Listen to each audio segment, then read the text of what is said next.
The chilling crack of the whip against the wooden post beside Olivia Caldwell's ear made her flinch, but she refused to cry. Defiance was all she had left after 3 weeks of captivity at Crook Valley Ranch, and she wouldn't give Joseph Blackburn the satisfaction of seeing her break, not when the cruel ranch owner had already taken everything else from her. Montana Territory, 1878. The spring had come early, bringing with it the smell of new grass and wildflowers to the rolling plains.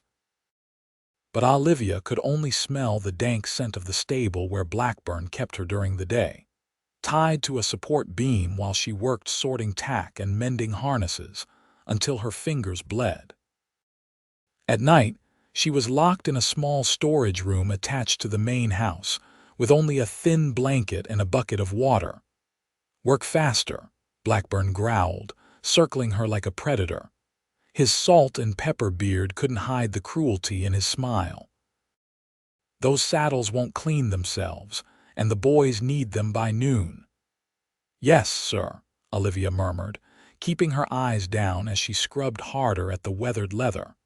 The rope around her wrists had been loosened just enough for her to work, but still chafed against the raw skin beneath. At 22, Olivia had never imagined her life would come to this. After her father's death 6 months ago, she discovered his ranch was deeply in debt to Blackburn. The older man had offered her a position as housekeeper to work off what was owed, but his true intentions became clear when he'd locked her away, claiming she was trying to steal from him. Now she was little more than a slave, with no one in these parts to help her. "You're lucky I'm a merciful man," Blackburn said, reaching to touch her auburn hair. "Most would have turned you in for theft. Instead, I'm giving you a chance to earn your way back to respectability." Olivia pulled away from his touch as subtly as she could. "My father never owed you what you claim, Mr. Blackburn." The blow came quickly, a backhand that sent her sprawling across the dirt floor. "Your father was a fool who didn't know how to run a ranch, just like his daughter doesn't know when to keep her mouth shut." Blackburn straightened his vest. "No supper tonight. Maybe hunger will teach you some respect."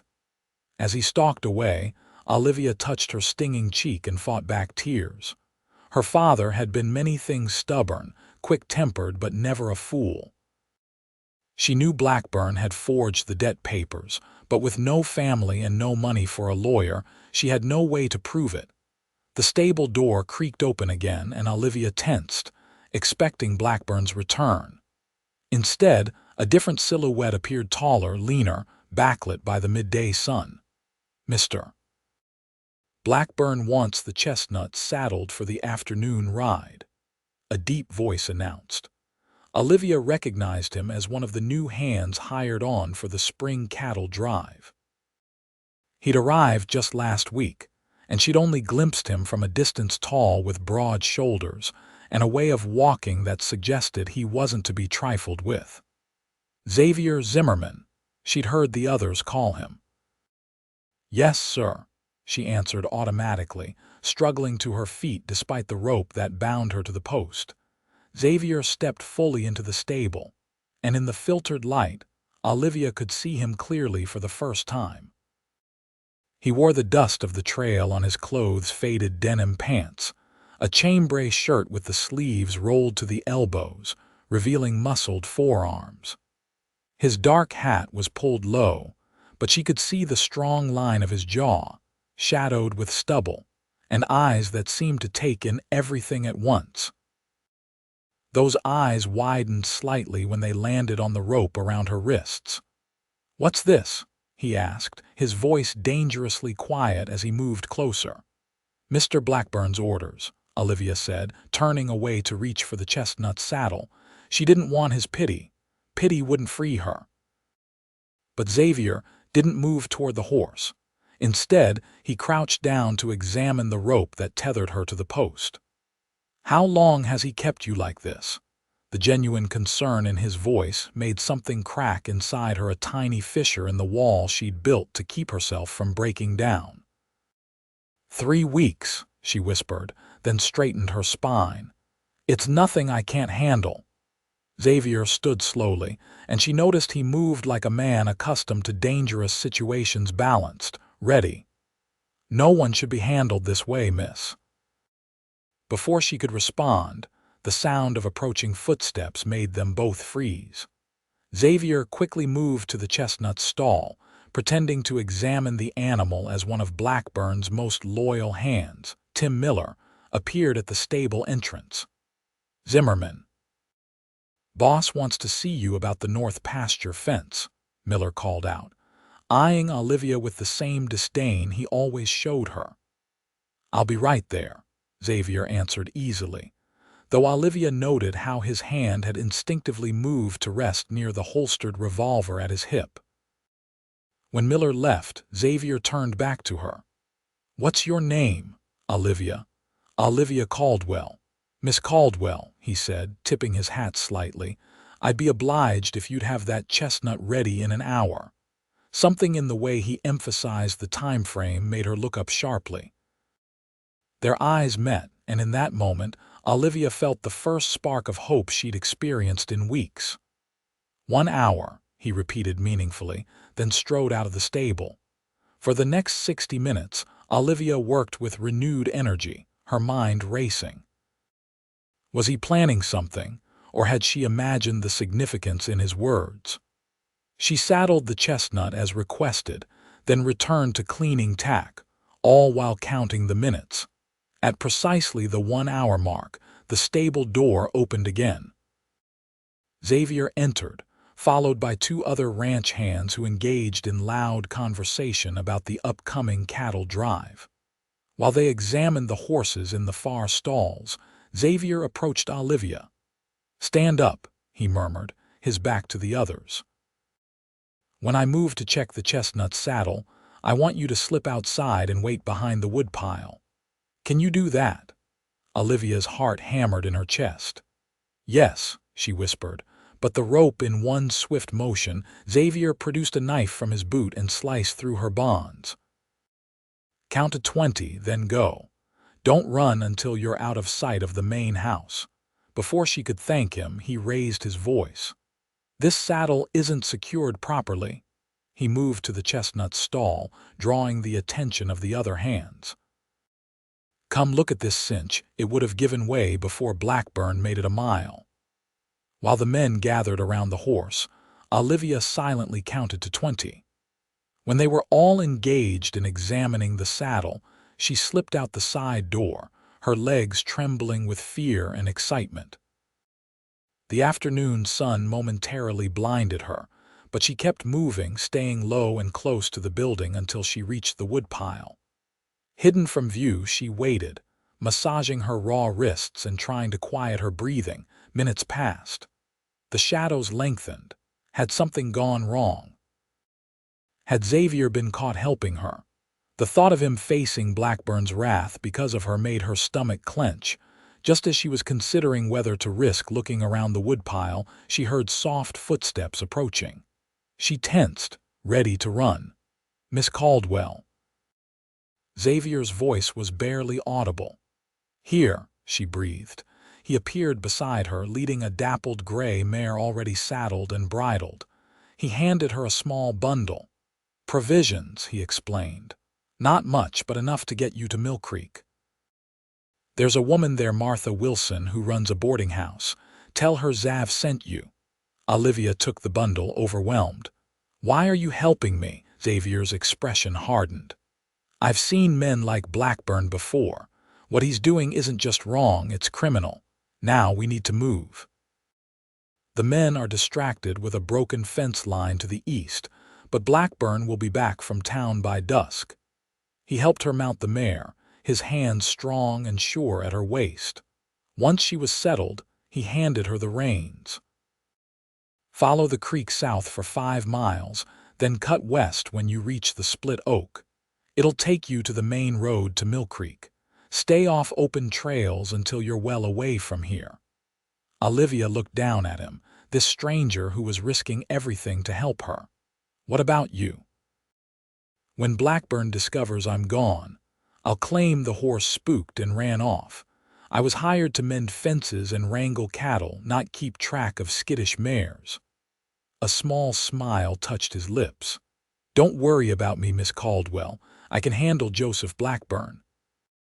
"Thank you," she whispered, meaning it more than she'd ever meant anything. "I don't know how I'll ever repay you." "Live free," he answered simply. "That's payment enough." He stepped back and slapped the mare's flank gently. "Now ride, and don't look back." Olivia guided the horse away from the ranch, keeping to the tree line that bordered the property. Her heart pounded with fear and exhilaration as she urged the mare into a trot once they were out of sight of the buildings. Freedom. The word tasted sweet on her tongue as the wind whipped through her hair. For the first time in weeks, she could breathe without the weight of dread pressing down on her chest. But as the ranch disappeared behind her, one thought remained. The image of Xavier Zimmerman standing tall in the stable doorway, the man who had cut her ropes and led her into freedom. The mare beneath Olivia moved with an easy grace, carrying her farther from captivity with each passing minute. The late afternoon sun cast long shadows across the Montana countryside, painting the hills gold and the valleys deep purple. Under different circumstances, she might have found the landscape beautiful. Now, she could only focus on the path ahead, constantly glancing over her shoulder for any sign of pursuit. Though Xavier's plan had seemed sound, she knew Blackburn would not let her go easily. She represented too much the deed to her father's land, free labor, and the satisfaction of breaking someone's spirit. Following Xavier's instructions, she kept close to the creek, its burbling waters masking the sound of hoofbeats. The cool air carried the scent of pine and new grass, reminding her of spring afternoons spent riding the boundaries of her father's modest ranch before illness had claimed him, before Blackburn had claimed her. Her thoughts circled back to Xavier. Who was this cowboy who had risked his position to free her? Men like him were rare in these parts. Most drifters looking for ranch work kept their heads down and ignored the ugliness they encountered, focusing only on their next pay. As the light began to fade, Olivia reached the split oak Xavier had mentioned, a massive tree cleaved by lightning years ago, yet still thriving with two distinct trunks reaching skyward. She turned west as instructed, guiding the mare up a gentle slope that would eventually lead to the main road to Mill Creek. Just as the first stars appeared in the eastern sky, Olivia heard the distant thunder of hooves. Her blood turned to ice. Someone was coming, and they were riding hard. Panic seized her. There was no cover here on the open hillside, nowhere to hide. If she rode faster, the noise might give her away in the stillness of approaching night. If she remained at her current pace, they would surely overtake her. Making a split-second decision, Olivia guided the mare off the trail and down into a shallow ravine. She dismounted quickly, leading the horse into a stand of junipers. With trembling hands, she tied the reins to a branch and pressed herself against the mare's warm flank, hoping the gray coat wouldn't catch the moonlight. The riders drew closer. She could distinguish at least 3 horses now. Their pace slowed as they reached the area where she'd left the trail, and her heart hammered so loudly she feared they might hear it. "Tracks lead down this way." A voice called out, one she recognized as Tim Miller's.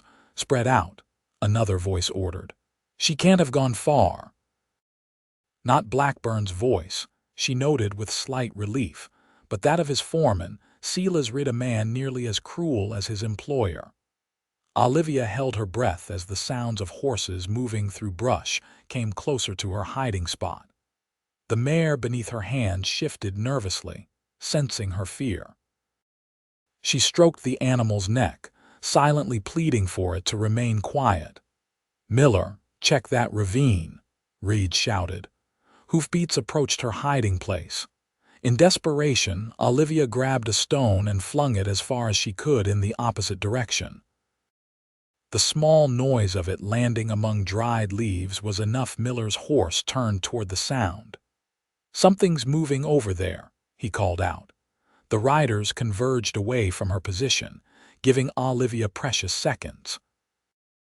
Making a decision that went against everything Xavier had told her, she mounted the mare and urged it up the far side of the ravine, away from both the trail and her pursuers. The horse responded beautifully, climbing the steep slope with sure footing. Once at the top, Olivia pressed forward into a stand of pine trees, moving as quietly as possible while putting distance between herself and Blackburn's men. She rode through the darkness for hours, guided only by occasional glimpses of stars between the trees. When the mare began to stumble with fatigue, Olivia knew they needed rest. Finding a small clearing sheltered by pines, she dismounted and led the tired horse to a patch of grass. From Xavier's bundle, she took a small piece of jerky and a flask of water. The food was tasteless in her dry mouth, but she forced herself to eat, knowing she needed strength. After watering the mare from her cupped hands, Olivia settled at the base of a tree, pulling her thin jacket tightly around her against the mountain night's chill. Sleep came in fitful bursts, interrupted by every snapping twig and rustling leaf. Dreams of rope burns and Blackburn's mocking laughter mingled with visions of Xavier's steady gaze as he cut her bonds. Dawn broke with pearlescent light filtering through the pines. Olivia rose stiffly, her body aching from the hard ground and the previous day's ride. After a quick breakfast of the last piece of jerky, she mounted the mare and set off again, hoping to find the main road. By mid-morning, she spotted a rutted dirt track winding through the valley below. She approached cautiously, scanning in both directions before guiding the mare onto the road. According to Xavier, Mill Creek should be less than half a day's ride from here. The sun climbed higher, bringing warmth that eased some of the stiffness from her muscles. Olivia allowed herself to relax marginally, thinking perhaps she'd successfully evaded Blackburn's men. The road curved around a hill covered in wildflowers, and for the first time since her escape, a small smile touched her lips at the simple beauty. It disappeared instantly when she rounded the bend and saw 3 riders approaching from the direction of Mill Creek. Her first instinct was to flee, but something made her hesitate. These weren't Blackburn's men. Their horses and clothes were different, their postures more relaxed. Still, strangers could mean danger for a woman alone. With no time to leave the road without being seen, Olivia pulled her hat low and continued forward, hoping to pass the group without incident. As they drew closer, one of the riders, a woman in a practical riding skirt, raised a hand in greeting. "Good day to you, traveler." Surprised to see a female among the group, Olivia returned the greeting cautiously. "Good day." The woman guided her horse alongside Olivia's. She appeared to be in her 40s, with kind eyes and graying hair pinned beneath a wide-brimmed hat. "I'm Martha Wilson," she said. "You look like you've been on the trail a while." Olivia nearly fell from her saddle in shock. "Martha Wilson from Mill Creek?" The woman's eyebrows rose. "That's right. Do I know you, miss?" "No, madam, but I was told to find you." Olivia swallowed hard. "A man named Xavier Zimmerman sent me." "Zav, he said you'd know him." Martha's expression shifted from curiosity to concern. She gestured to her companions, an older man with a silver mustache and a younger man who bore a strong resemblance to Martha. "These are my brother Henry and my son William." "You can speak freely." Hesitantly at first, then with increasing urgency, Olivia related the events of the past weeks: her father's death, Blackburn's false debt claim, her captivity, and Xavier's role in her escape. Martha's face darkened as she listened. When Olivia finished, The older woman exchanged meaningful looks with her brother and son. "Joseph Blackburn has terrorized this territory long enough," Martha said grimly. "He's used similar tactics before claiming debts where none exist, forcing people off their land. The territorial marshal has been building a case against him, but without witnesses willing to testify." "I'll testify," Olivia said firmly, "if it means stopping him from doing this to someone else." Martha nodded approvingly. "That's brave of you, Miss Caldwell. But first, let's get you safely to town. You look exhausted, and that mare could use rest and water." As they continued toward Mill Creek, Martha rode beside Olivia. "This Xavier Zimmerman," she said thoughtfully. "Tall fellow, dark hair, scar along his right forearm." "Yes, that's him," Olivia confirmed, surprised. "Do you know him well?" Martha's smile held secrets. "He helped my family once, years ago. Seems he's still in the business of helping those who need it most." "Did he mention why he's working for Blackburn?" "No," Olivia admitted. "We didn't have much time to talk." Was Martha's only response, but something in her tone suggested she knew more than she was saying. By late afternoon, they reached Mill Creek, a small but thriving town nestled in a valley. Compared to the isolation of Blackburn's ranch, it seemed like a bustling metropolis to Olivia, with its main street lined with businesses, a church spire rising above the rooftops, and people going about their daily routines. Martha led their group to a large two-story building set back from the street with a well-tended garden and wide front porch. A painted sign declared it Wilson's boarding house. "This is my place," Martha said as they dismounted. "You'll be safe here, Olivia. We'll get you cleaned up, fed, and rested. Then we can discuss what to do about Joseph Blackburn." As William led the horses to a stable behind the house, Martha guided Olivia inside. The boarding house was warm and inviting, with polished wood floors, comfortable furnishings, and the smell of fresh bread in the air. "Emma," Martha called. A young woman appeared from what Olivia assumed was the kitchen. "This is Miss Olivia Caldwell. She'll be staying with us. Please prepare the blue room and draw a bath."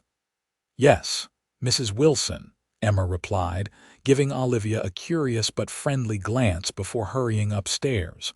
Martha turned to Olivia. "Henry and I are going to visit Marshal Collins. I think he should hear your story as soon as possible. Will you be all right here for a while?" "Yes, thank you," Olivia said, suddenly overwhelmed by the kindness of these strangers. "I don't know how to repay your hospitality." Martha patted her hand. "Any friend of Xavier Zimmerman's is welcome in my home. Besides," she added with a hint of steel in her voice, "I've been waiting for a chance to see Joseph Blackburn face justice for a very long time." After Martha and Henry departed, Emma showed Olivia to a modest but clean bedroom with a real bed, a luxury after weeks of sleeping on the stable floor or in the cramped storage room.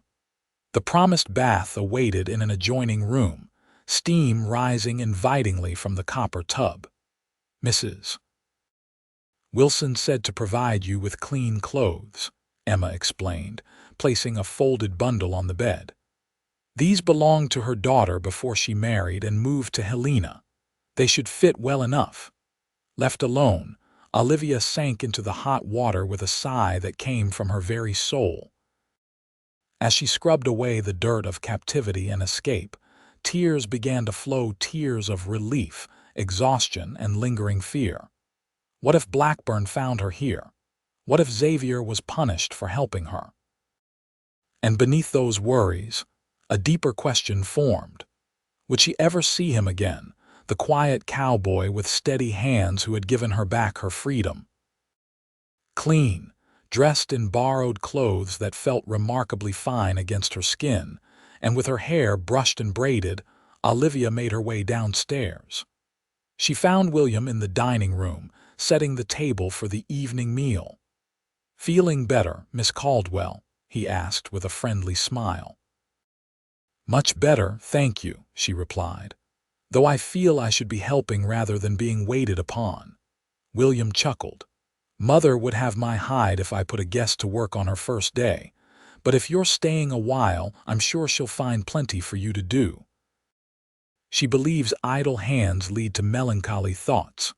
Before Olivia could respond, the front door opened, and Martha returned with her brother and another man tall and broad-shouldered, with a silver star pinned to his vest. "Miss Caldwell," Martha said, "this is Marshal Ethan Collins. He'd like to hear your account of what happened at Blackburn's ranch." Over supper, Olivia recounted her ordeal again, this time in greater detail for the marshal's benefit. Collins listened intently, occasionally asking clarifying questions but never doubting her story. "This matches complaints I've heard before," he said when she finished.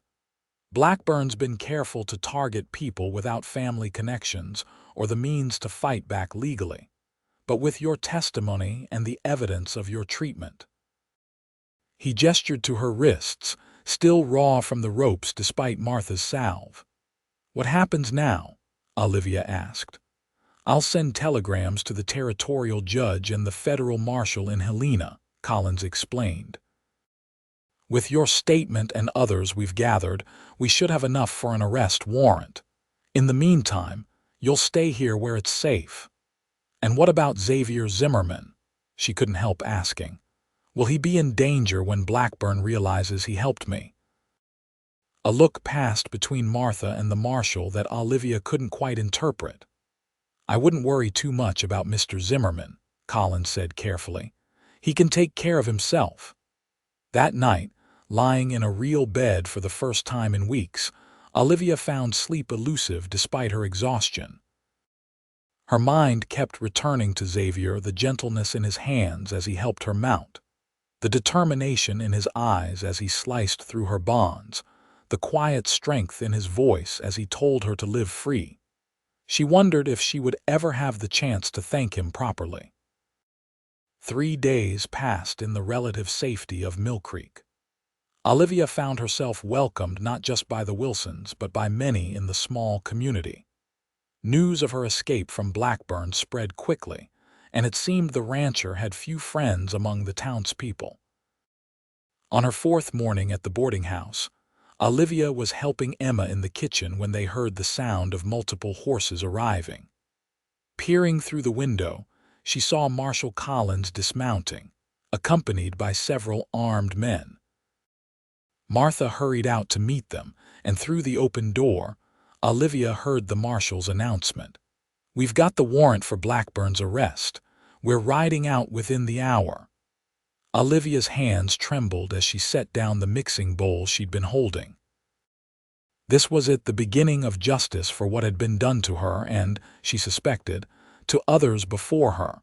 Martha entered the kitchen, her expression serious. "Marshal Collins would like you to stay here while they make the arrest.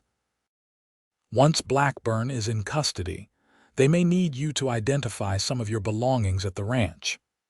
"Of course," Olivia agreed, though part of her wanted to ride with them to see Blackburn's face when justice finally caught up to him. The wait was excruciating. Olivia tried to keep busy helping with chores around the boarding house, but her mind continually drifted to what might be happening at Crook Valley Ranch. What if Blackburn resisted? What if innocent ranch hands were caught in the crossfire? What if Xavier was there when the marshal arrived? It was nearly sunset when they heard riders returning. Olivia rushed to the front window to see Marshal Collins leading his men back into town. In the center of the group, his hands bound before him, rode Joseph Blackburn. Even from a distance, Olivia could see the fury in the rancher's face. His clothes were disheveled, and a dark bruise was forming on his cheek. Behind him rode several of his men, similarly bound. The sight of her former captor in chains should have brought Olivia satisfaction, but instead, a cold fear gripped her. This was real. She would have to testify against him, to face him in court and recount her ordeal for strangers to judge, and somewhere in the back of her mind, A small voice whispered, "What if he escapes? What if he comes for you?" Martha came to stand beside her at the window. "It's over, Olivia. He can't hurt you anymore." "Did anyone get hurt in the arrest?" Olivia asked, scanning the returning group for any sign of Xavier. "No serious injuries," Martha assured her. "Blackburn tried to run, but they caught him before he got far. Most of his men surrendered without a fight once they realized what was happening." "And the other ranch hands, the ones who weren't involved in what he did to me?" Martha seemed to understand the question beneath her words. "The marshal left a few deputies at the ranch to keep things running until the territorial court decides what to do with the property. The hands who weren't arrested can stay on if they wish." Olivia nodded, still searching the faces of the returning men. "Did you hear anything about Xavier Zimmerman?" A small smile played at the corners of Martha's mouth. "Funny you should ask. The marshal mentioned that Zimmerman wasn't at the ranch when they arrived. Apparently, he'd left yesterday on some errand for Blackburn and hadn't returned." Before Olivia could process this information, there was a knock at the front door. William opened it to reveal Marshal Collins, looking tired but satisfied. "Miss Caldwell," he said, removing his hat. "I thought you'd want to know that Joseph Blackburn is safely locked in our jail. The judge should arrive from Helena within the week for a preliminary hearing." "Thank you, Marshal," Olivia said. "What happens now? Tomorrow, if you're willing, I'd like you to accompany me to the ranch to identify your personal belongings. We found some items in Blackburn's office that may belong to your father, deeds, letters, that sort of thing."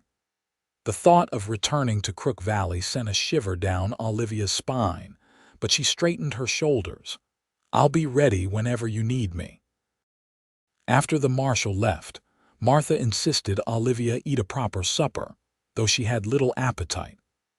Later, as she prepared for bed, Olivia found herself drawn to the window, staring out at the night sky filled with stars. Somewhere out there was Xavier Zimmerman, the man who had saved her with a knife and a quiet word. She whispered a prayer for his safety into the darkness.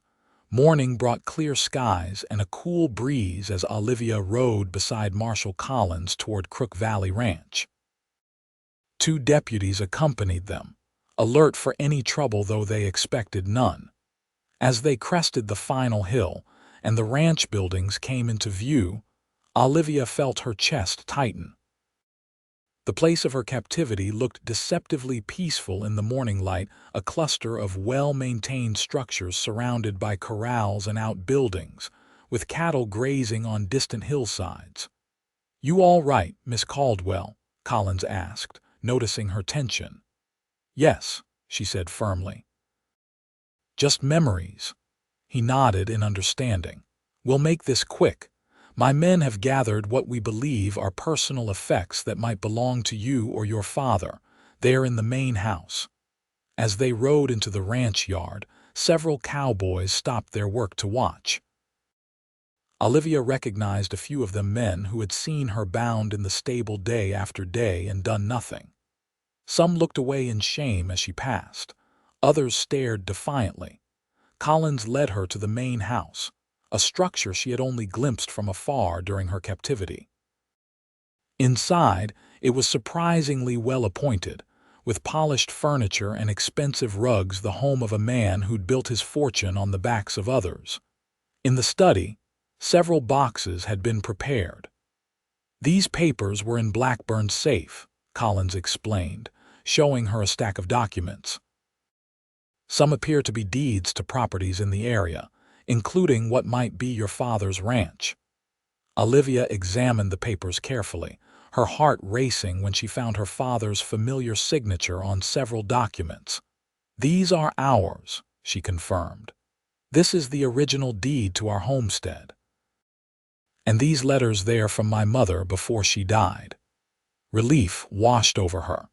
With these papers, she might be able to reclaim her family's land, to rebuild what Blackburn had tried to take from her. As they continued through the documents, Olivia noticed something odd, a contract with her father's signature that seemed different from the others. Looking closer, she realized the truth. "This is the loan agreement Blackburn claimed my father signed," she said, pointing to the document. "But this isn't his handwriting. I'd know it anywhere. He always made his C with a particular flourish. This is a forgery." Collins examined the document with interest. "This could be important evidence for the judge. May I keep this with the other case materials?" "Of course," Olivia agreed. "Anything that helps prove what kind of man he truly is." After gathering her few personal belongings, a silver locket that had been her mother's, some clothing, and a small Bible, they prepared to leave. As Collins helped her mount her horse, a commotion near the bunkhouse caught their attention. Two men were arguing heatedly, their voices carrying across the yard. One was Tim Miller, Blackburn's loyal hand. The other was a ranch worker Olivia didn't recognize. "What's going on there?" Collins asked one of his deputies. "Miller's been causing trouble since we arrived," the deputy explained. "Keeps saying Blackburn was framed, that the girl ran off on her own, and is lying about everything." Olivia's face flushed with anger. "He helped keep me prisoner. He knew what Blackburn was doing." Collins nodded grimly. "We'll take him in for questioning before he stirs up more trouble." As the marshal strode toward the argument, Olivia remained with her horse, anxious to leave this place of painful memories. She scanned the ranch yard one last time, half hoping to catch a glimpse of Xavier among the workers. Instead, her gaze fell on a familiar gray mare in the corral, the horse Xavier had given her for her escape. Someone must have found it after she'd continued on foot following her encounter with Blackburn's search party. A wave of sadness washed over her. The mare had served her well, carrying her toward freedom until they'd been forced to separate. On impulse, Olivia turned to the deputy remaining with her. "That gray mare in the corral, she was mine. At least, she was given to me. Would it be possible?" The deputy smiled kindly. "I'm sure the marshal wouldn't object to you reclaiming your horse, Miss Caldwell. Not after what you've been through." By the time Collins returned, having instructed his men to bring Miller to town, Olivia had retrieved the gray mare. The animal seemed to recognize her, nuzzling her shoulder gently. "Found a friend?" Collins asked, noticing the reunion. "This is the horse Xavier Zimmerman gave me for my escape," Olivia explained. "I had to leave her behind when Blackburn's men were searching for me." The marshal nodded, a knowing look in his eyes. "Take her. She's rightfully yours now." As they rode away from Crook Valley Ranch, Olivia felt a weight lifting from her shoulders. She had survived. She had escaped. And now, with the documents proving her father's true legacy, she had a chance to rebuild her life. Yet as the buildings receded into the distance, she couldn't help looking back one last time, wondering about the cowboy who had risked everything to cut her free. A week passed. The territorial judge arrived in Mill Creek and held a preliminary hearing where Olivia testified about her ordeal. Joseph Blackburn, seated in chains beside his lawyer, glared at her throughout her testimony, but she refused to be intimidated. When she produced the forged loan agreement, comparing it to her father's genuine signature on other documents, murmurs rippled through the crowded courtroom. The judge ordered Blackburn held for trial on charges of kidnapping, assault, forgery, and fraud. Several other former victims came forward with similar stories, emboldened by Olivia's courage. "The territorial prosecutor believes they have a strong case," Martha told Olivia as they walked back to the boarding house after the hearing. "Blackburn will likely spend many years in prison." "What happens to his ranch?" Olivia asked. "The court will decide, but given the evidence of how he acquired much of his property, They'll likely return stolen lands to their rightful owners and auction the rest to pay restitution to his victims. That evening, as Olivia sat on the boarding house porch watching the sunset, Martha joined her with 2 cups of tea. "I've been thinking," Martha said, settling into the chair beside her. "What will you do now, Olivia? Will you return to your father's ranch?" Olivia considered the question. She had been so focused on escaping Blackburn and seeing justice done that she hadn't thought much about her future. "I'm not sure," she admitted. "The ranch needs repairs, and I don't have money for supplies or hands to help run it." Martha nodded thoughtfully. "You're welcome to stay here as long as you need. Emma could use help with the boarding house, and you've already proven yourself capable." "That's very generous," Olivia said, touched by the offer. "I might take you up on it, at least until I decide what to do about the ranch." They sat in comfortable silence for a while, watching as the first stars appeared in the darkening sky. "May I ask you something, Martha?" Olivia finally said. "It's about Xavier Zimmerman." "I wondered when you'd bring him up again," Martha replied with a small smile. "You seem to know him, but you've been careful when speaking about him." "Who is he, really?" Martha took a sip of her tea before answering. "Xavier Zimmerman is a man who believes in justice, sometimes more than the law does. Years ago, when land grabbers threatened my brother's farm and the local sheriff was in their pocket, Xavier stepped in. He helped us prove the sheriff's corruption and the land grabbers' illegal activities."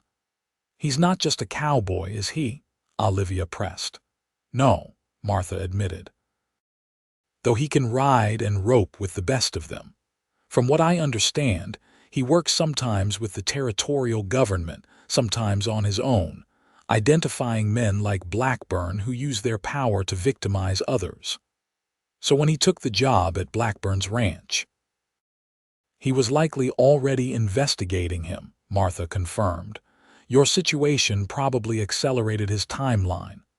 Olivia stared into her teacup, processing this revelation. "Do you think he'll come back? To testify against Blackburn, I mean." Martha's expression softened. "I imagine he'll return when his work is done, whatever that may be. Xavier Zimmerman isn't a man who leaves things unfinished." The next morning, Olivia helped serve breakfast to the boarding house guests. She found she enjoyed the routine and the opportunity to interact with travelers passing through Mill Creek. It helped keep her mind occupied, preventing her from constantly wondering about Xavier's whereabouts. As she cleared the dining table after the meal, Emma hurried in from the front parlor. "Olivia, there's someone here to see you." Her heart skipped a beat. "Who is it?" "A man says his name is Zimmerman. He's waiting on the porch." Olivia nearly dropped the stack of plates she was holding. Emma took them from her with a knowing smile. "Go on, I'll finish here." Taking a deep breath to compose herself, Olivia smoothed her skirts and hurried to the front door. She stepped onto the porch, blinking in the bright morning light, and there he was, standing at the railing with his back to her, tall and straight-shouldered. He wore clean clothes now, a dark blue shirt, denim pants, and polished boots. His hat was in his hands, revealing dark hair that curled slightly at the nape of his neck. "Xavier," she said softly. He turned, and the sight of his face, those steady eyes, the strong jawline now clean-shaven, made her breath catch. A small smile curved his lips as he took her in. "Miss Caldwell," he greeted her. "You're looking well." "So are you," she replied, suddenly shy. "Please call me Olivia." "Olivia," he repeated, and somehow her name sounded different in his voice. She moved closer, noticing a fresh cut above his left eyebrow that hadn't been there before. "You're hurt." He touched the wound absently. "It's nothing. A disagreement with one of Blackburn's business partners in Helena." "Is that where you've been?" Xavier nodded. "Following the money." Blackburn wasn't working alone. He had investors funding his land grabs, partners who turned a blind eye to his methods as long as they profited. "And now?" she asked. "Now they're facing their own legal troubles, thanks to documents I was able to acquire." His expression darkened momentarily. Some men value money more than human dignity. They needed to be reminded of the cost. They stood in silence for a moment, the morning breeze stirring the leaves of the oak tree shading the porch. "I heard about the hearing," Xavier finally said. "Martha told me you testified against Blackburn." "Yes, the judge ordered him held for trial." "That was brave," he said softly. "Many would have been too afraid to face him again." Olivia looked up at him, finding sincerity in his gaze. "I had a good example of courage to follow." A slight color touched his cheeks at her words. He cleared his throat. "I also heard you recovered your father's property deeds." "Yes," she confirmed. "The court has recognized them as valid. Once Blackburn's trial concludes, I should be able to reclaim the ranch officially." "Do you plan to return there?" The question hung between them, weighted with unspoken possibilities. "I'm not sure yet," she admitted. "It would be difficult to manage alone, and the buildings need repairs after sitting empty for months." Xavier nodded, seeming to weigh his next words carefully. "I've been thinking about settling down somewhere. The work I've been doing, it's important, but it's a solitary life. Lately, I've been wondering if there might be other ways to make a difference." Olivia's heart quickened at his words. "What kind of ways?" "Building something honest, working land that's been rightfully earned." He met her eyes directly. "Perhaps helping someone restore a ranch that was almost lost." The meaning behind his words was unmistakable, and Olivia felt warmth spread through her chest. "That sounds like worthy work," she said softly, "though it might take considerable time." "I'm not in any hurry," he replied, a smile touching his eyes. "The best things are worth waiting for." Olivia found herself smiling back. "Martha mentioned you've known her family for some time." "Yes," he confirmed. "Henry Wilson and I served together during the war. When he and Martha faced trouble afterward, I was able to help. She speaks highly of you." Xavier looked slightly embarrassed by the praise. "The Wilsons are good people. I'm glad they took you in." "They've been very kind," Olivia agreed. "Martha's offered me work here at the boarding house for as long as I need." "And is that what you want?" he asked, his voice gentle. The question made Olivia pause. What did she want? For so long, survival had been her only goal, first after her father's death, then during her captivity, and finally in the uncertain days following her escape. Now, standing before the man who had given her back her freedom, new possibilities were taking shape in her mind. "I want," she began, then found her courage. "I want to reclaim what was taken from me. My father's land, yes, but also the life I was meant to have, one where I make my own choices, build something meaningful." Xavier nodded, understanding in his eyes. "That's a good want. And you?" she asked. "What do you want, Xavier Zimmerman?" He stepped closer, close enough that she could see the varying shades of brown in his eyes, the small scar near his temple. "Peace," he said simply, "and a chance to use my hands for creating rather than fighting." Their gazes held, and in that moment, Olivia felt something shift between them, a recognition of shared desires, of possibilities that hadn't existed before. The front door opened, breaking the moment as Martha appeared. She took in the scene with knowing eyes. "Xavier, you'll stay for dinner, won't you? Henry's been asking after you." "I'd be honored, madam," he replied, his eyes still on Olivia.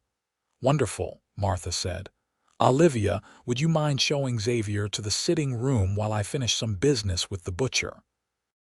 "Of course," Olivia agreed. As Martha disappeared back inside, Xavier offered Olivia his arm. "Shall we?" She placed her hand on his forearm, feeling the strength beneath the fabric of his shirt. Together they entered the boarding house, both aware that something new had begun between them, fragile yet full of promise. like the first green shoot after a long winter. Over the following weeks, Xavier became a frequent visitor at Wilson's boarding house. Most days he would arrive in the late afternoon, sometimes bringing small gifts, wildflowers he'd gathered on the trail, a book of poetry he'd found at the general store, fresh trout he'd caught in the creek. He and Olivia developed a routine of sitting on the front porch after supper, talking as twilight descended over Mill Creek. She learned about his childhood in Pennsylvania, his service in the Union Army during the war, and how he drifted west afterward, unable to settle back into ordinary life. "I saw too much during those years," he confessed one evening. "Men at their worst, but also at their best. It changed how I saw the world." "Is that why you started helping people like the Wilsons, like me?" Olivia asked. Xavier considered this. "Partly. I realized I had skills that could make a difference, tracking, fighting when necessary, understanding how men like Blackburn operate. It seemed wrong not to use those abilities for something worthwhile." In turn, Olivia shared stories of her childhood on the small ranch, her father's dreams of expanding their herd, and her mother's lessons about resilience before illness had claimed her when Olivia was 15. "She always said the true measure of a person isn't what happens to them, but how they respond to it," Olivia recalled, gazing at the setting sun. "I tried to remember that at Blackburn's ranch, even on the worst days." Xavier reached for her hand then, his calloused fingers gentle against hers. "Your mother would be proud of how you've responded." Such moments of connection grew more frequent and more meaningful. A hand offered to help her down from a carriage, a shared glance across the dinner table, the brush of shoulders as they walked side by side through town. Martha observed these developments with quiet satisfaction, occasionally sharing knowing smiles with her brother when Xavier lingered later than usual, or when Olivia hummed to herself while working. One morning, as Joseph Blackburn's trial date approached, Marshal Collins arrived at the boarding house with news. "Miss Caldwell," he said, removing his hat as he entered the parlor where Olivia was arranging flowers. "I've received word from the territorial court. They've cleared all legal obstacles regarding your father's property. You're free to return to your ranch whenever you wish." Joy flooded through her at his words. "Truly, even before Blackburn's trial concludes?" "Yes, madam. The evidence of forgery was so clear, and with Mr. Zimmerman's additional documentation of Blackburn's schemes, the judge saw no reason to delay restoring your property rights." Olivia thanked the marshal, her mind already racing ahead to what this meant. Her ranch truly hers again. The place where she'd grown up, where her parents were buried on the small hill overlooking the house. When Xavier arrived that afternoon, she rushed to meet him, sharing the news as soon as he stepped onto the porch, his face lit up with her excitement. "That's wonderful, Olivia. Have you decided when you'll go back?" "I'd like to see it soon," she admitted, "though I know it will need work before it's properly habitable again." Xavier seemed to make a decision. "I'd be happy to ride out with you tomorrow if you'd like.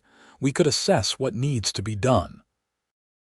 The next day dawned clear and bright as Xavier and Olivia rode east from Mill Creek. The journey to her family's property took several hours, giving them time to talk about practical matters, what supplies they might need, which repairs would be most urgent, how to prepare for the coming fall and winter. Beneath their practical discussion ran a current of something deeper: shared plans, mutual consideration, the natural way they spoke of future actions as "we" rather than "I." When they crested the final rise and the Caldwell Ranch came into view, Olivia reined her mare to a stop, overcome with emotion. The place looked smaller than she remembered, and neglect had clearly taken its toll. The corral fence had partially collapsed, The barn door hung askew, and weeds had overtaken her mother's garden, yet it was still home, the only real home she'd ever known. "It's still standing," she said softly. "I was afraid." "It's a good structure," Xavier assessed, surveying the small ranch house. "Solid foundation. The roof looks intact. With some work it could be comfortable before winter sets in." They rode down to the house, dismounting in what had once been a tidy yard. Olivia approached the front door with trepidation, finding it unlocked.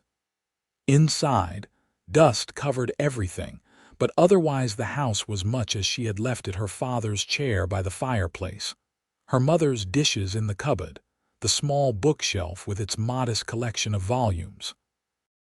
Xavier followed her in, respectfully removing his hat as he crossed the threshold. He watched as Olivia moved through the rooms, trailing her fingers over familiar objects, reconnecting with her past. "The stove seems in working order," he noted in the kitchen. "And the pump at the sink just needs priming. The bedroom needs airing out," Olivia added, returning from the back of the house. "And there are some roof leaks in the storage room, but nothing too serious." They continued their inspection, moving from the house to the barn and outbuildings. Despite the neglect, the buildings were fundamentally sound. The land itself, roughly 80 acres of good pasture with a creek running through it, remained fertile and well situated. As the afternoon waned, they sat on the front porch steps, sharing a simple meal of bread, cheese, and dried apples that Martha had packed for them. "What do you think?" Xavier asked. "Is it what you remembered?" "Smaller," Olivia admitted with a small laugh. "But better than I feared. It feels—" She searched for the right word. "It feels possible again." Xavier nodded, understanding her meaning. "With a week of solid work, you could move back in. I could help with the heaviest repairs, the barn door, the corral fencing, patching the roof." "I'd be grateful," Olivia said.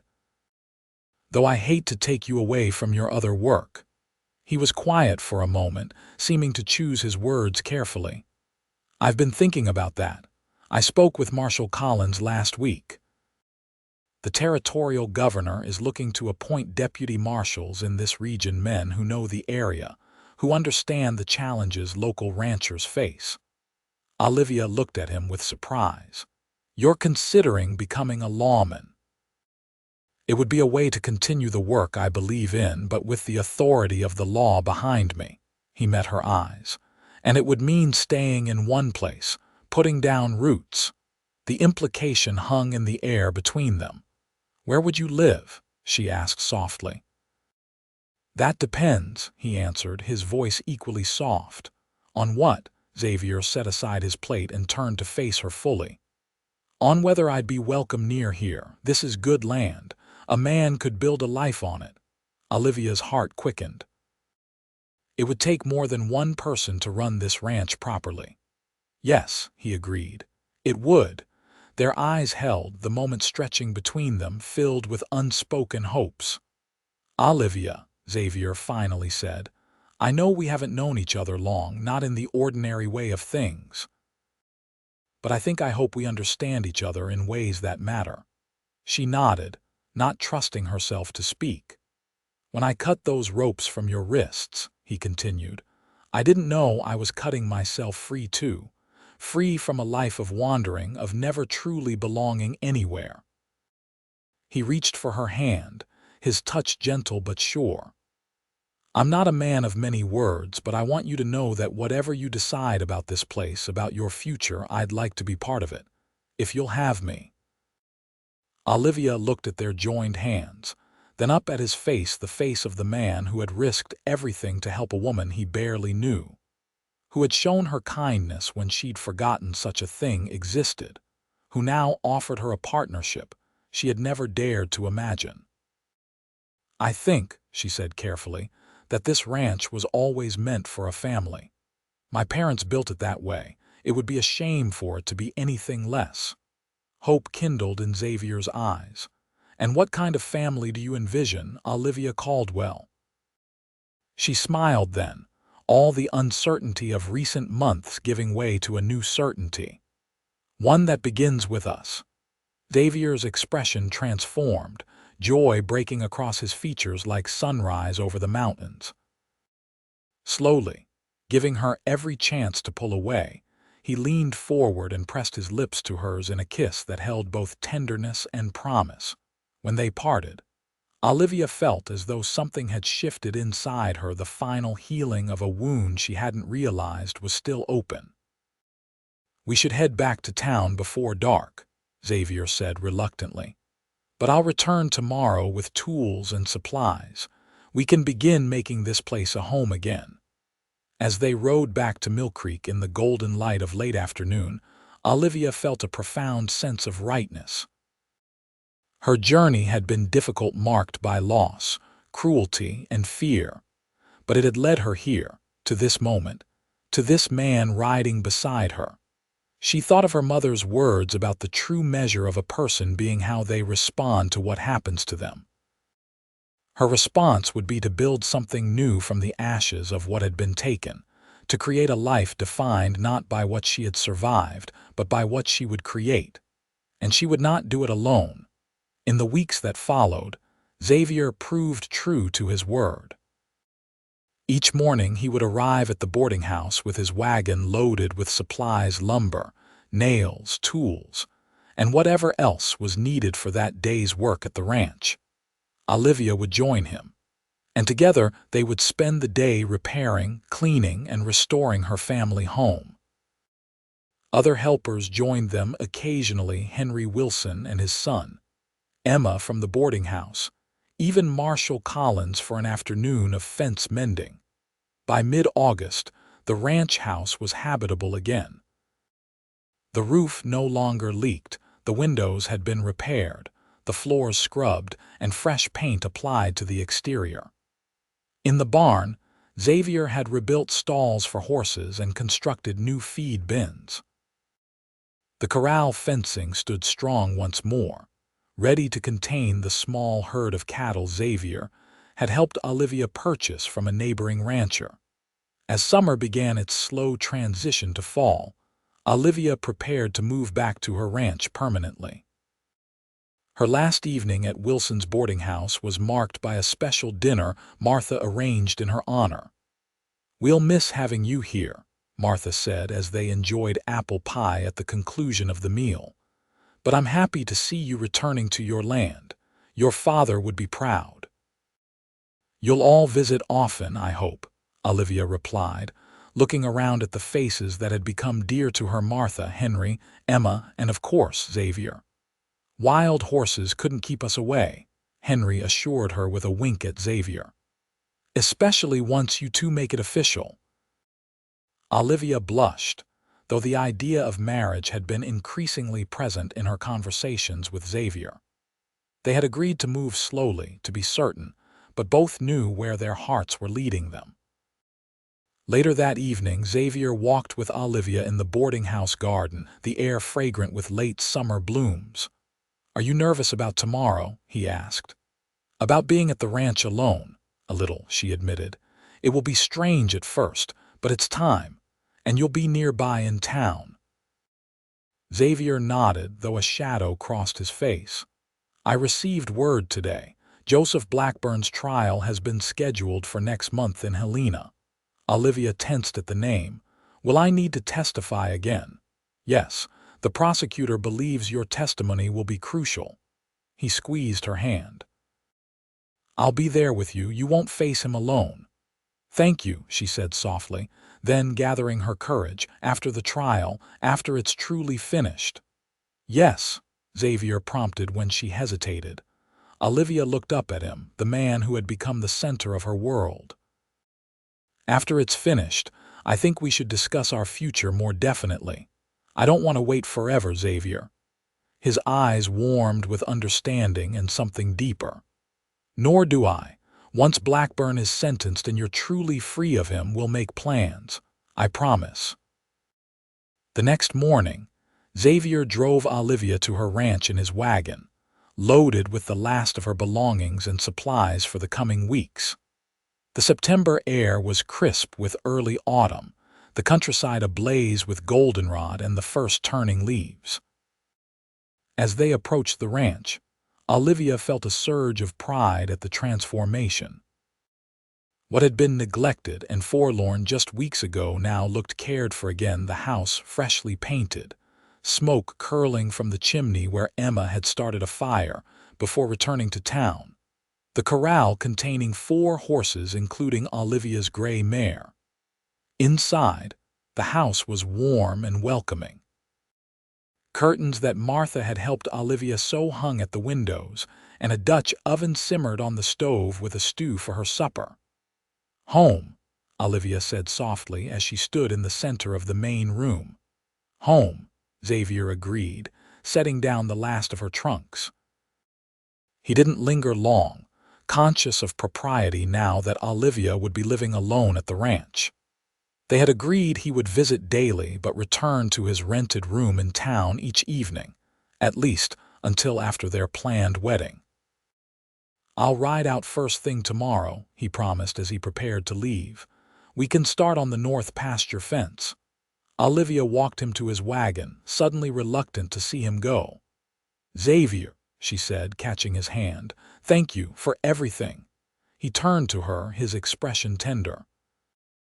"You don't need to thank me, Olivia.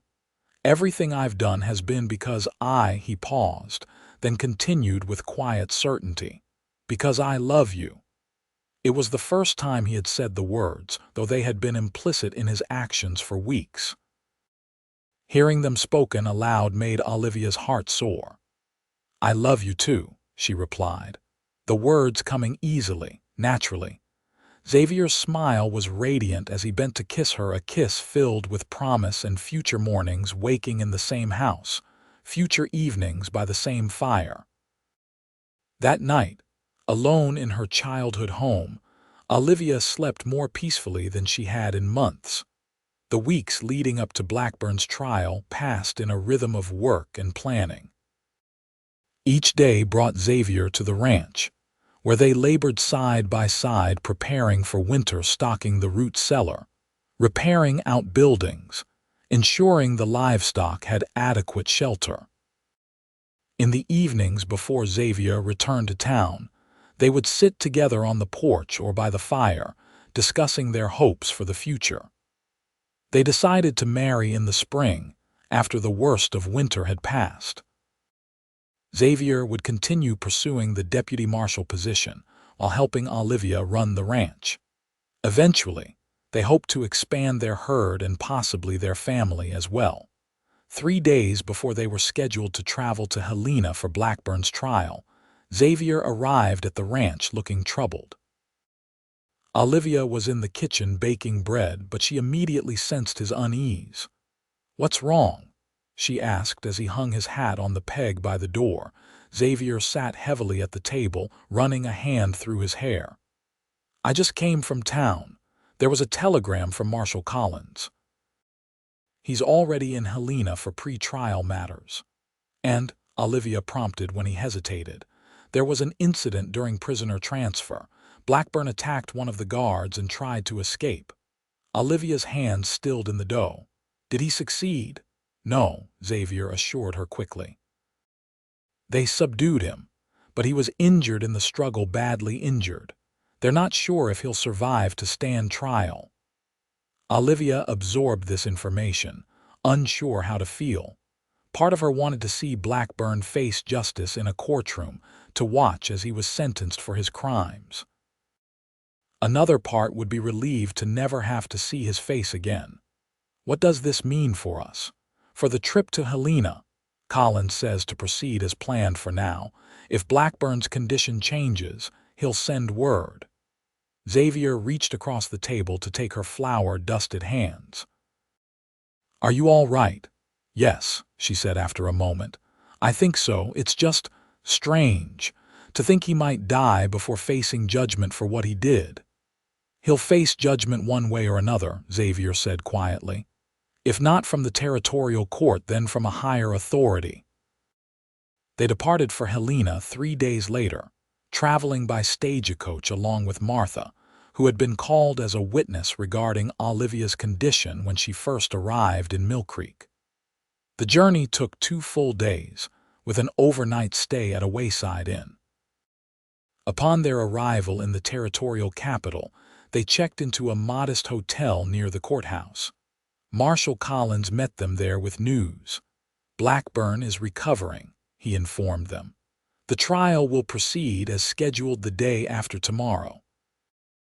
Olivia nodded, feeling both relieved and apprehensive. Xavier squeezed her hand supportively. "He'll be heavily guarded," Collins continued, seeing her worry.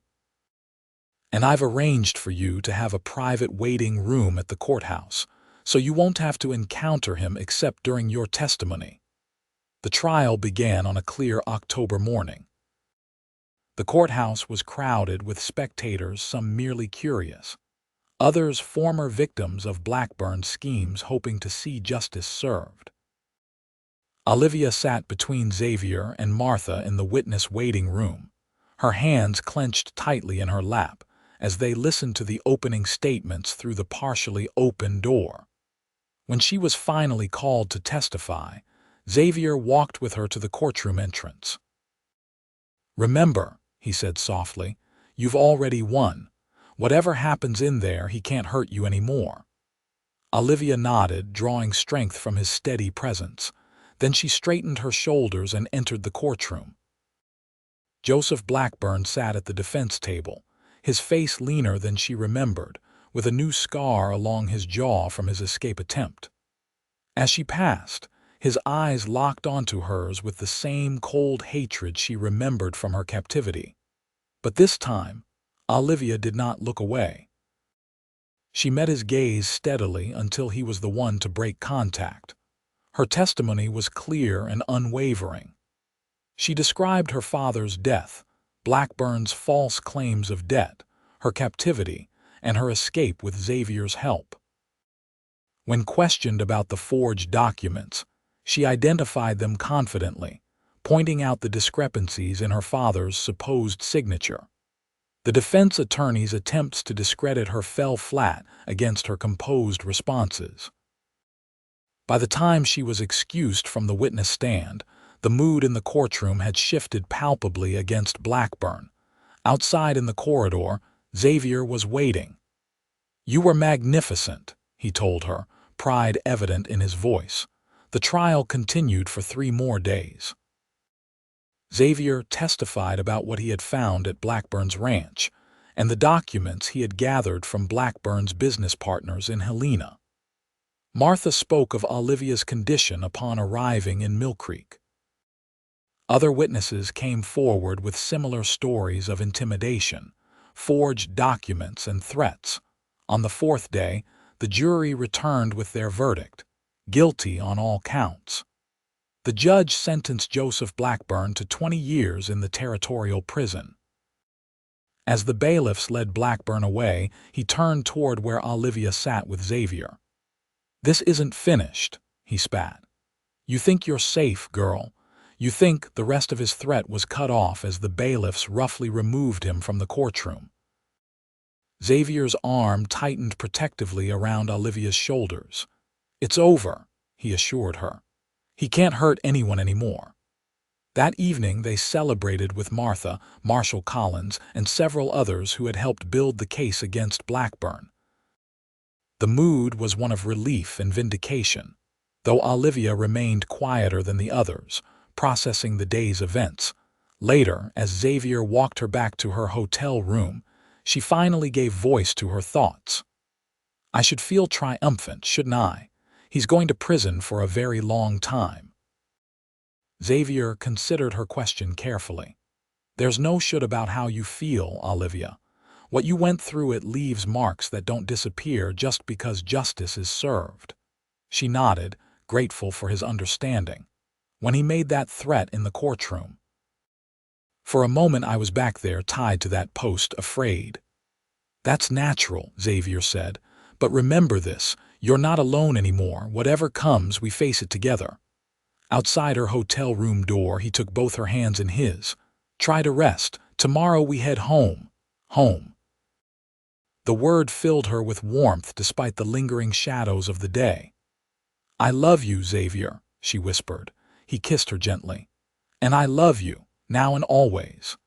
The journey back to Montana Territory seemed shorter somehow, perhaps because a weight had been lifted from their shoulders. As the stagecoach carried them westward, Olivia found herself looking forward rather than back, planning the future she and Xavier would build together. Winter arrived early that year, blanketing the countryside in snow by early November. Xavier, having secured the deputy marshal position, divided his time between his official duties and helping at the ranch. As the weather worsened, he took to staying overnight more frequently, sleeping in the small room off the kitchen that had once been her father's study. Their wedding was planned for April, when the worst of winter would be past and travel easier for their friends. In the meantime, they settled into a comfortable routine, working side by side during the day and spending evenings planning their shared future. One snowy evening in late December, as they sat before the fire after supper, Xavier seemed unusually pensive. "What are you thinking about?" Olivia asked. Setting aside her mending, he smiled, reaching to take her hand. "About last Christmas. I was working on a ranch in Wyoming, sleeping in a bunkhouse with 15 other men, wondering if I'd ever find a place that felt like home. And now," she prompted. "Now I know I have," he said simply. "Not just this place, though it's becoming dear to me, but you, Olivia, you're my home." She moved to sit beside him on the sofa, resting her head against his shoulder. "You're mine, too." Outside, snow continued to fall, creating a peaceful hush across the landscape. Inside, the fire crackled warmly, casting a golden glow over the room, a room that had once belonged to Olivia's parents, now transformed by new love and new beginnings. "I have something for you," Xavier said after a while. He reached into his pocket and withdrew a small box. "I was going to wait until Christmas morning, but—" Olivia took the box with trembling fingers. Inside lay a ring, a simple gold band set with a small but brilliant diamond. "It was my mother's," Xavier explained. "I've carried it with me all these years, waiting for the right person to give it to. I know we're already engaged, but I wanted you to have this, a proper symbol of my promise to you." Tears filled Olivia's eyes as she slipped the ring onto her finger. It fit perfectly, as if it had been made for her.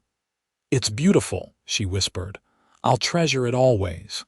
As winter deepened, their bond grew stronger. Xavier officially moved his few belongings to the ranch in January, though they maintained separate bedrooms out of respect for tradition until their wedding. Together they weathered blizzards, cared for their small herd, and prepared for spring planting. Word arrived from Helena in February that Joseph Blackburn had been transferred to a federal prison in the East, removing him even further from their lives. The news brought Olivia a sense of closure, allowing her to truly look forward without the shadow of his threats. By March, the snow began to recede, revealing the first green shoots of new grass. The preparations for their wedding intensified as the date approached. Martha and Emma traveled from Mill Creek to help Olivia with her dress, a simple but elegant creation of cream-colored silk with lace at the collar and cuffs. "You look beautiful," Martha declared as Olivia tried on the completed gown. "Xavier won't know what hit him." Olivia blushed, smoothing the fabric with reverent hands. "I never thought I'd have this," she admitted. "After everything with Blackburn, I wasn't sure I could trust anyone again." "But you found someone worthy of trust," Martha said softly.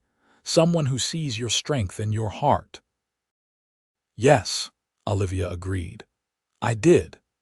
April 12, 1879, dawned clear and mild, perfect weather for a wedding.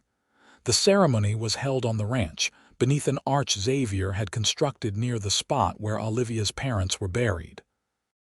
He had surrounded the graves with a white picket fence and planted early spring flowers, his way of honoring those who should have been present.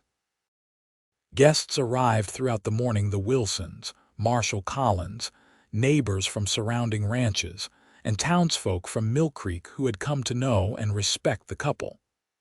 A minister from town stood ready beneath the arch, his Bible open in his hands. At noon, Olivia emerged from the house on Henry Wilson's arm, wearing her cream silk dress and carrying a bouquet of wildflowers. Xavier waited for her beneath the arch, tall and handsome in a new black suit, his eyes never leaving her as she walked toward him. The ceremony was simple but heartfelt. They exchanged traditional vows, their voices clear and certain in the spring air. When the minister pronounced them husband and wife, Xavier kissed Olivia with a tenderness that brought tears to more than one observer's eyes.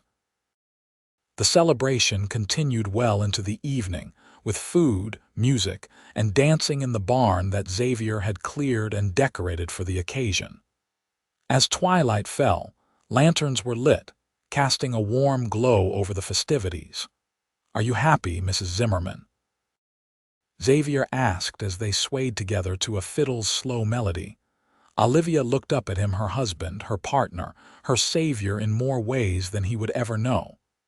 "Completely," she answered. "Are you?" His smile was all the answer she needed, but he gave her words as well. "More than I ever thought possible." Later that night, after the guests had departed and they were finally alone, Xavier carried Olivia across the threshold of their home, truly theirs now, filled with both memories of her past and promises of their future. In the bedroom they would now share, with moonlight spilling through the curtains and the sounds of night creatures creating a gentle symphony outside. They came together as husband and wife. Xavier's touches were tender, reverent, each caress healing something within Olivia that had been wounded by cruelty and fear.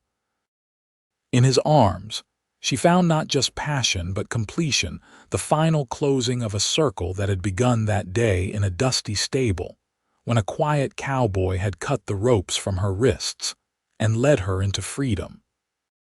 5 years later, the summer sun beat down on Olivia as she hung laundry on the line behind the ranch house, which had expanded considerably over the years.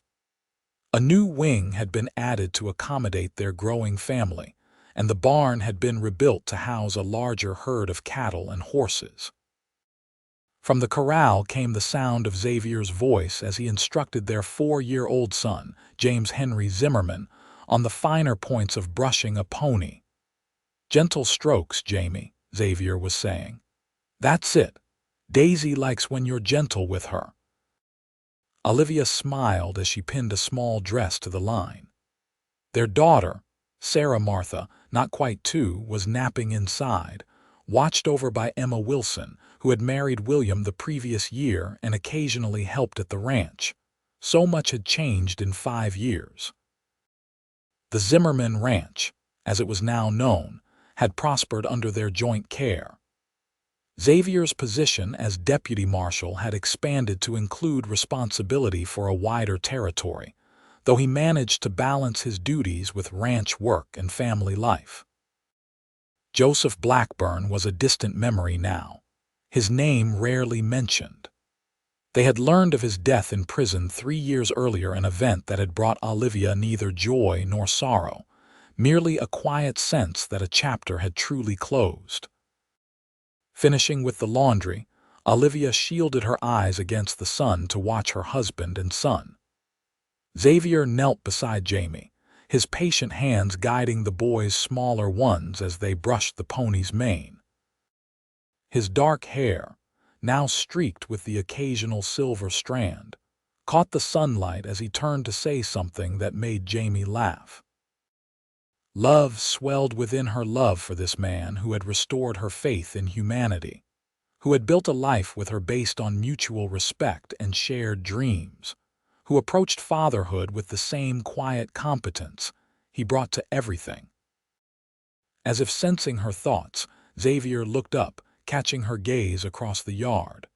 The smile he gave her, warm, intimate, filled with shared history, still had the power to make her heart skip a beat. "Mama," Jamie called, noticing her watching them. "Come see. I'm brushing Daisy all by myself." Olivia crossed the yard to join her family, accepting Xavier's kiss when she reached them. His free arms slipped around her waist, pulling her close against his side where she fit perfectly. "You're doing a fine job, Jamie," she praised her son, whose dark hair and serious expression mimicked his father's. "Daisy looks very happy." "Papa says someday I can ride her all the way to town," Jamie announced proudly. "Someday," Xavier agreed with a wink at Olivia. "When you're a bit bigger." A soft cry from the house announced that Sarah had awakened from her nap. "I'll go," Olivia said, pressing another quick kiss to Xavier's cheek before heading inside. Emma met her at the door, the sleepy-eyed toddler in her arms. "Someone's asking for her mama," she said, transferring Sarah to Olivia. "Thank you for watching her," Olivia said as her daughter's warm weight settled against her. "Will you and William stay for supper? Xavier brought fresh trout from the stream this morning." "We'd love to," Emma accepted. "William's helping Henry with some business in town, but they should be finished by supper time." As Emma departed to complete her own errands, Olivia carried Sarah to the porch, settling in the rocking chair Xavier had built when she was expecting Jamie. The little girl, still drowsy, rested her head on Olivia's shoulder, one small hand playing with the locket that had been her grandmother's. From this vantage point, Olivia could see the entire front of their property, the expanded corral where Xavier and Jamie now led Daisy in a circle. The neat fencing Xavier had insisted on building himself. The arch where they had been married, now covered in climbing roses. Beyond, the pastures stretched green and lush, dotted with the cattle that provided their livelihood. The creek where they had picnicked just last week meandered through the eastern section of their land, eventually joining the larger river that marked their boundary. It wasn't a grand estate by any means, but it was theirs, built with their hands, sustained by their work, filled with their love. Sarah stirred against her, blue eyes blinking up sleepily. "Mama," she murmured, a smile lighting her face, a smile so like Xavier's that it made Olivia's heart squeeze with joy. "Yes, my love," Olivia whispered, pressing a kiss to her daughter's forehead. "Mama's here. We're all here together." As the afternoon sun began its slow descent toward the western hills, Xavier and Jamie joined them on the porch, Jamie proudly recounting his accomplishments with the pony. Xavier sat on the step near Olivia's chair, his shoulder brushing against her knee, the four of them together in the golden light. Olivia thought back to that day in Blackburn's stable, the day when everything had changed, when a stranger's kindness had opened the door to a future she couldn't have imagined. The road from there to here had not always been easy, but every step had been worthwhile. She had been trapped by cruelty, but love had set her free. And in that freedom, she had found everything she'd ever wanted.